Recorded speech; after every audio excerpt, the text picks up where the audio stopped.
Date India TV, हर खबर सच्चाई की ओर। राहुरी तालुक्यातील राहुरी फॅक्टरी इंजिनिअरिंग कॉलेज परिसरात रात्रीचा खेळ चालू, मोठ्या प्रमाणात मुरुम वाहतूक सुरू। तनपुरे सहकारी साखर कारखान्याच्या मालकीच्या जमिनीतून मोठ्या प्रमाणात मुरुम उत्खनन सुरू आहे।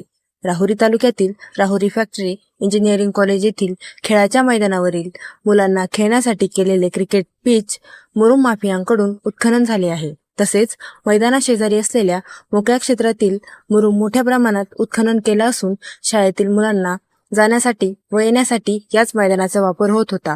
परंतु येथे मोठे मोठे खड्डे झाल्यामुळे पावसाळ्यात पावसाचे पाणी खड्ड्यात साचून काही अनुचित प्रकार घडल्यास जबाबदार कोण? शाळेतील मुलांना जाण्याकरिता रस्ता ही या मुरुम माफियांनी ठेवलेला नाही। परिसरात हजारो ब्रास मुरुम उत्खनन झालेला असून प्रशासन कोणतीही कारवाई का करत नाही? सूर्यानगर, चिंचविहिरे, रामनगर येथील नागरिक त्रस्त झाले आहेत। तसेच राहुरी तालुक्यातील अवैध गौण खनिज उत्खनन व वाहतूक जोमात सुरू आहे। महसूल खात्याची परवानगी, सरकारची रॉयल्टी भरलेली नसताना हजारो ब्रास मुरुम उत्खनन व वाहतूक केली जात आहे। इंजिनिअरिंग कॉलेज येथे सध्या कारखाना मालकीच्या क्षेत्रात गौण खनिज उत्खनन व वाहतूक जोमात सुरू आहे। तेथे उत्खनन व वाहतुकीस सरकारची परवानगी घेतलेली नाही। महसूल खात्याकडे रॉयल्टी भरलेली नाही।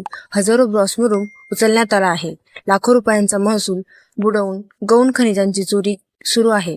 या भागातील मंडलाधिकारी व महसूल प्रशासनाचे काहीसे जाणीवपूर्वक दुर्लक्ष असल्याचे नागरिकांकडून बोलले जात आहे। परंतु महसूल व पोलीस प्रशासनाच्या डोळ्यासमोर गौण खनिजाची लूट सुरू आहे, त्याकडे पोलीस खात्याचे अर्थपूर्ण दुर्लक्ष केले आहे। माफिया राज वाढल्यास कारणीभूत ठरल्याचा आरोप ग्रामस्थ व खासदार निलेश लंके प्रतिष्ठानचे पदाधिकारी करत आहेत।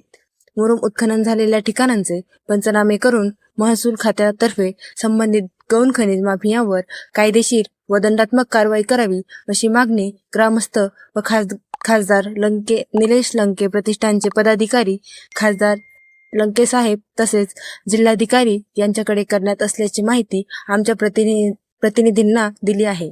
कारखाना मालकीच्या क्षेत्रात गौण खनिज उत्खनन व वाहतूक सुरू असल्याची माहिती समजली आहे। संबंधितांनी रॉयल्टी भरलेली नाही।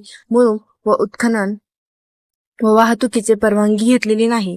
राहुरी फॅक्टरी इंजिनिअरिंग कॉलेज तसेच वनचेतना शेजारी असलेल्या क्षेत्रात संबंधित ठिकाणाचा पंचनामा करून दंडात्मक कारवाई होणार का? या मुरुम माफियावर कोणत्या राजकीय पुढाऱ्यांचा आशीर्वाद आहे का? याकडे सर्व नागरिकांचे लक्ष लागले आहे।